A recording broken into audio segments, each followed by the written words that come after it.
want to get you to live pictures of that rescue happening underway right now. Chopper 5's been overhead showing the desperate search for at least one person trapped under tons of sand and earth on a San Francisco beach. A line of firefighters, as you can see right there, using shovels, doing their best to find that person, and they have been digging now for more than 90 minutes. Some of them have been digging by hand. All this taking place on a beach at Fort Funston, a very popular spot for hikers and people walking their dogs, especially with the better weather we've had. Let's get right to KPIX 5's Betty Yu live at the scene. Betty, what's the latest? Alan, right now there is a very sizable emergency crew presence here on scene, and as you saw, a very active search happening right now. We are learning new details by the minute, and I have with me Lieutenant Jonathan Baxter. He is with the San Francisco Fire Department to bring us the very latest information. What can you tell us right now? Well, good evening. My name is Lieutenant Jonathan Baxter with the San Francisco Fire Department. About 2:30 this afternoon, we had a report of a cliff rescue at Fort Funston, which is behind us. It's a popular area for dog walkers, hikers, hang gliding, and a lot of other recreational activities. The cliffside that we have here goes right down to basically the base of the ocean where the waves are coming in. Our crew's confronted with a group of individuals who were frantically and aggressively digging out what they said was a person trapped under an estimated 4 to 5 cubic tons of dirt that was a result of a landslide from the cliff.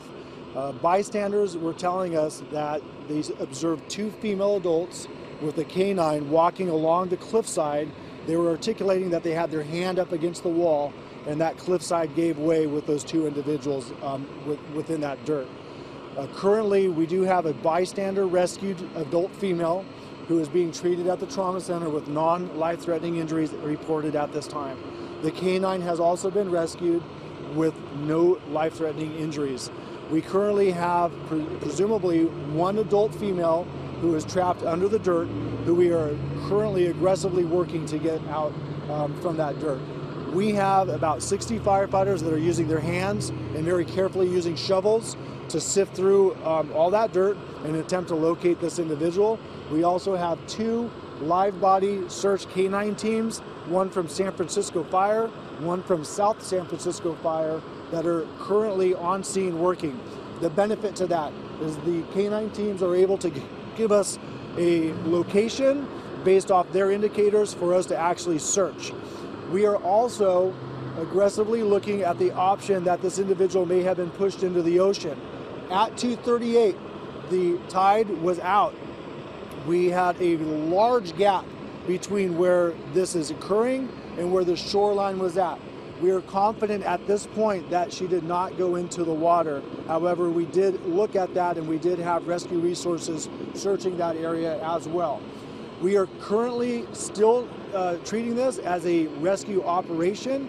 However, we are projecting forward, and we do have cadaver dogs that are en route from Hollister that should be here within an hour. It is hopeful that we will not have to use that. However, looking into the future, this could become a prolonged operation, and we want to have those resources available if needed. Can you? Yeah, we currently have members from the San Francisco Fire Department, South San Francisco Fire Department's Canine Rescue Team, San Francisco Police Department, San Francisco Police Marine Unit, Golden Gate National Park Service Park Rangers, and the U.S. Park Service Police Department on scene, as well as overhead emergency management from the city and county of San Francisco to address this incident. Can you Baxter, time is of the essence. How much time do you guys have to rescue this person? So we're at a point where time is so crucial that we're not going to put a deadline on it. We need to find that person, and we need to find that person right now, which is why, again, when I was down there, I'm seeing firefighters using their hands, on their hands and knees, digging through that dirt where these canines are indicating and where bystanders are stating they believe they saw the person go into that dirt. We're using shovels very cautiously to also sift through this dirt in an effort to attempt to locate this individual. You did mark out, this did occur at 2:38. We are being very optimistic with our efforts. We are not giving up hope at this time, but we are thinking methodically, and that's why we do have the other options moving forward, just in case we do have to utilize it. Give us a sense of how large the search area is. The best way for me to figure it is if you turn behind you and you see truck 15 behind you, it's about the same amount of dirt down on the actual sand level or the base of the beach that we're actually sifting through. So it's the equivalent of a large big rig truck and trailer of dirt that's down below. And that's my visual estimate. That's not a factual estimate.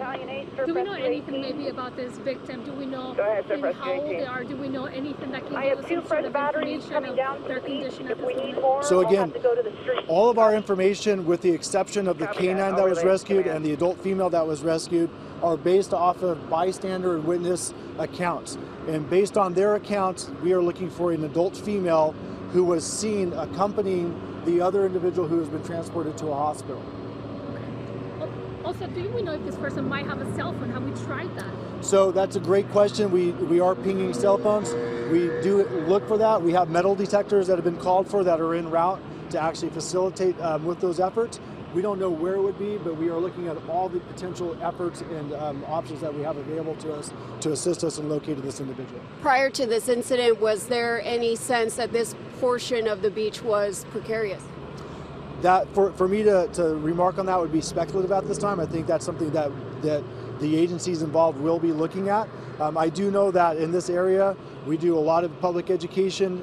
Stay on the trail, don't go off the trail, stay off the cliffs, know your limits and your barriers. I'm not saying that is the incident in this case, but those are issues that we have seen here before. Lieutenant Jonathan Baxter, thank you so much for your time. So again, we're just learning new details about this very active search. We have many people involved in this operation, as you heard, a lot of agencies, both city and state right now. So just to recap for you, San Francisco Fire said 2 women this afternoon were seen walking. That's also according to many witnesses. And one of them, when this cliff collapsed, was able to extricate herself. Another one has not been located, and that is who crews are frantically searching for at this hour. They are digging with their hands, as you heard, with shovels and other equipment where this landslide happened. The high tide is also hitting them as the land gives away, so time certainly is of the essence right now. There was also a canine with these 2 women, and we heard that thankfully that dog has been rescued. There are also other search dogs involved in this operation, and presumably Chopper 5 saw these dogs, and they are trying to pick up a scent at this hour. This happened before 3 o'clock this afternoon. Again, the first woman sustained non-life-threatening injuries. The second woman has not been located, and they are using metal detectors to see if it can pick up where she may have dropped a cell phone or anything of that nature. We will keep you posted on this very developing situation as we learn more from officials, but just to recap for you, right now a frantic search against the clock right now for a woman who is presumably buried after a cliff collapse here at Fort Funston in San Francisco. Alan and Veronica.